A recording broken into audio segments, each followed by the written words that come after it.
ریما عمر صاحب, آپ کس طرح سے دیکھ رہی ہیں خان صاحب کے اس انٹرویو کو اور اس میں جو انہوں نے دعوے کیے ہیں اس کو؟ جی شکریہ علینا. آپ کو شاید یاد ہوگا 2021 میں ایک رپورٹ آئی تھی پریس فریڈم کے اوپر RSF کی. اس میں کہا گیا تھا عمران خان صاحب از اے پریڈیٹر آف فری اسپیچ. یہ ایک بہت بہت خوفناک بات تھی, اور ایک ایسا ادارہ جس کی پوری دنیا میں ایک ریپوٹیشن ہے, ایک رسپیکٹ ہے, اس نے عمران خان صاحب کے بارے میں یہ کہا تھا.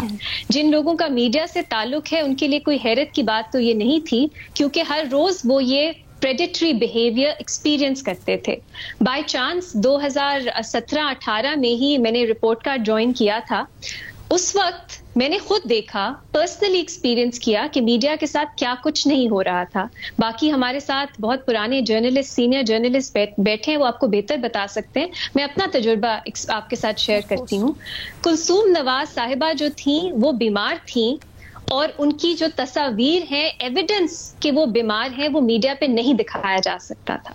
لیکن دوسرے آن دا ادر ہینڈ یہ جو پورا پروپیگینڈا کیا جا رہا تھا کہ ڈرامہ ہے ان کی بیماری, وہ آپ دکھا سکتے تھے. PMLN کی جو پروموشنز تھیں, پیڈ پروموشنز جو پارٹیز الیکشن سے پہلے کرتی ہیں, وہ کئی میڈیا چینلز پہ آپ نہیں دکھا سکتے تھے. بہت سے ایسے اور جرنلسٹ ہیں جن کی جو سٹوریز تھیں عمران خان صاحب کے اوپر, وہ روکتی جاتی تھیں, اور انہوں نے بعد میں ان کے جو امپلائیز تھے, ان کو امپلائرز تھے, ان کو کہا جاتا تھا انہیں نکال دیں. انصار عباسی صاحب نے ایک انٹرویو دیا ریسنٹلی, انہوں نے بات کی کہ انہوں نے ایک بیسک سی سٹوری کی تھی ایک کرپشن کے اوپر, اس پہ انہیں کہا گیا تھا کہ ان کے امپلائرز کو کہ انہیں نکال دیں. یہ ان کی خود اپنی زبانی اپنی کہانی ہے. ایک بہت میجر شفٹ ہم نے دیکھا عمران خان کے دور میں, اور عمران خان کے دور سے پہلے جو باقی آپ کمپیئر کریں ہماری آج کل کی رجیم سے بھی یا آج کل کی حکومت سے بھی, تو ایک فرق ہے. وہ یہ کہ پاکستان میں اسٹیبلشمنٹ جو ہے وہ نیشنل سیکیورٹی کو ایشو بنا کے سینسرشپ کرتی ہے. آپ پاکستان میں فوج کے اوپر اس طرح تنقید نہیں کر سکتے جتنی آپ کو کرنی چاہیے. خاص طور پہ کچھ انڈیویجولز جو فوج کے ہیں ان پہ آپ نہیں کر سکتے. یہ ایک تسلسل ہم اس پوری جو ایک پالیسی ہے, ان ریٹن پالیسی ہے, ریڈ لائنز ہے, یہ ہم دیکھتے ہیں.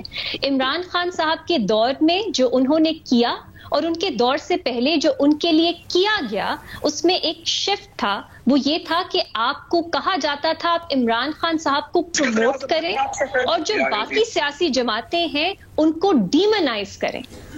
یہ میری نظر میں ایک ایسی چیز ہے جو کبھی بھی عمران خان صاحب کی رجیم کے بارے میں, ان کی پاور میں آنے کے اوپر ہمیں بھلانا نہیں چاہیے تھا. اس کو آپ پری پول ریگنگ بھی کہہ سکتے ہیں, اور اس کو آپ سینسرشپ بھی کہہ سکتے ہیں. آپ دیکھ لیجئے فیض آباد دھرنا کیس میں اس میں سپریم کورٹ نے اس کو اکنالج کیا ہے کہ کس طرح کی سینسرشپ تھی, اور یہ اس طرح کی نہیں تھی. میں پھر سے یہ دہراؤں گی, جو آج ہے فوج کے اوپر, اسٹیبلشمنٹ کے اوپر ریڈ لائنز ہیں, وہ کاش ایسا ایک ٹائم آئے جب وہ ختم ہو.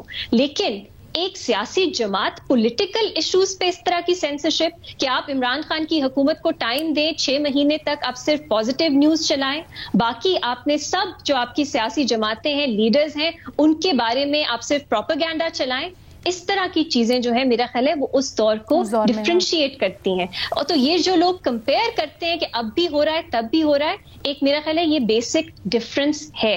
اور علینا دیکھیے, ایگزیمپلری کہنا, اور عمران خان صاحب نے یہ بھی کہا کہ 3 سال تک فوج اور ہم ایک پیج پہ تھے. تو اب جو وہ ہمیشہ کہتے ہیں نہیں یہ فوج کی ذمہ داری تھی, ہماری نہیں تھی, اس کے لیے آپ فوج کو قصوروار ٹھہرائیں, ہمیں نہ ٹھہرائیں. تو پھر ان 3 سالوں میں جو فوج نے بھی کیا جرنلسٹ کے ساتھ, ایکٹیوسٹ کے ساتھ, سول سوسائٹی کے ساتھ, وہ بھی ایک طرح سے پھر اکنالج کریں نا عمران خان صاحب کی, وہ بھی اس میں ان کی حامی تھی.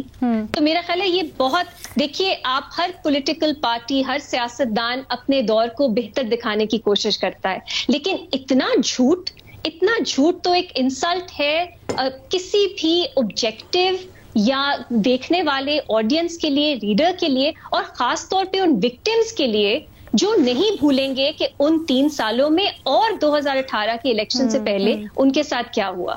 اچھا, this is very amusing that you mentioned it. جہاں خان صاحب یہ کہتے ہیں کہ ہم ایک پیج پر ہیں، اگلے ہی جملے میں وہ یہ کہتے ہیں کہ جی نیب کے معاملے کے اوپر وہ آرمی چیف کے ہاتھ میں تھا اور وہ نہیں چاہتے تھے اکاؤنٹیبلٹی، لیکن پھر وہ 2-4 سوالوں کے بعد یہ کہتے ہیں کہ جی 2 صحافی تھے جن کو اٹھایا گیا تھا لیکن ہم نے ان کو چھڑوایا تھا. سو کافی تضاد ہے انٹرویو میں، سوالات کے جواب میں، پہلے سوال سے دوسرے سوال تک، اور پھر سو آن سو فورتھ.